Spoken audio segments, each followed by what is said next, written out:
first saw EJ, back then, and recruiting him, just the things you saw? Character, class, you know what I mean, carried himself with great presence, had presence in the room when he walked in, like a natural leader, and just, looked in the eye when he talked to you, very mature. I always said he was 18 going on 30, and then you saw a very good athlete, saw a tough guy, a very good competitor, and a guy that, you thought had all the qualities to be a very good player. And just, the way he carried himself, he was very mature. How did that translate to him? How was that translated to him improving while not, he played 6 games, but just getting himself better while not having that starting? Well, he like I said, you can wait to play or you can prepare to play. He prepared to play. I always said this, I always use this example to our players. You watch the Outdoor Channel or something like that, or those the animal shows and all that stuff. You ever watch like a lion when she goes to hunt? The cubs don't until they get older, they don't stay way in the back and come eat. They watch her hunt and she teaches them how to hunt. That's the way EJ went about his business. And I say that from the fact he was preparing to play. It's like she was preparing them for one day they were going to have to fend for themselves. You know what I'm saying? It's like in nature. And that's the one thing that I think from the maturity factor, it's hard to do. For a lot of guys. But EJ's mature and he understood that process. So when those opportunities came along as a freshman and sophomore to play, he was ready to play and he played very well. You know what I'm saying? And I think that's one of the great traits he has, that he knows his time will come, and it was going to come, so he didn't waste and wait to play. He was preparing to play, and I think that's how and it's been proven. Now he's got to go out and play a great year. We have to understand we have to play well around him, but the opportunities he's had to play, he's played pretty well. Coach, you just talked about great expectations. You've been in Tallahassee now for 4 or 5 years. Do you notice more of the buzz, more of the... Oh yeah, you do, because you look in the magazines and you listen to y'all. It's out there. That's part of it, and then that goes with hopefully building programs, and we'll see. Each team has to take its own identity. And you have to prepare. Though that's the thing we can't get caught up in is expectation. We have to prepare for the test, and we have to live in the now.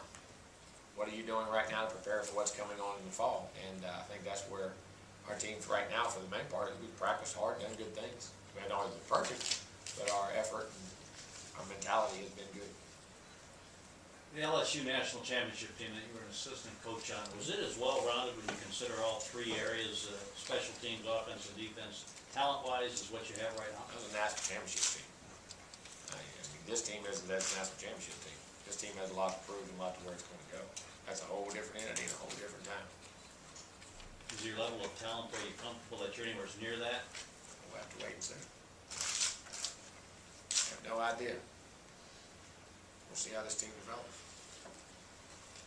Coach, Will Muschamp's going to go through his first year as head coach after many years as a coordinator. You went through a similar process last year. I'm just curious what adjustments you had to make that year. What did you learn about being a head coach and being a coordinator? I think the greatest thing is you have more time management, because as you still coordinated head coach, I've always said that's the biggest transition.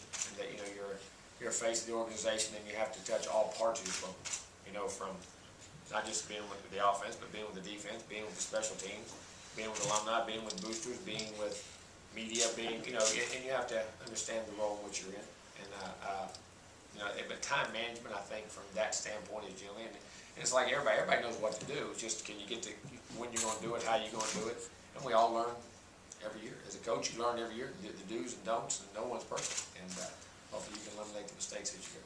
Did that first year go as smoothly as you anticipated, or how did you? I don't remember. It was a fast one.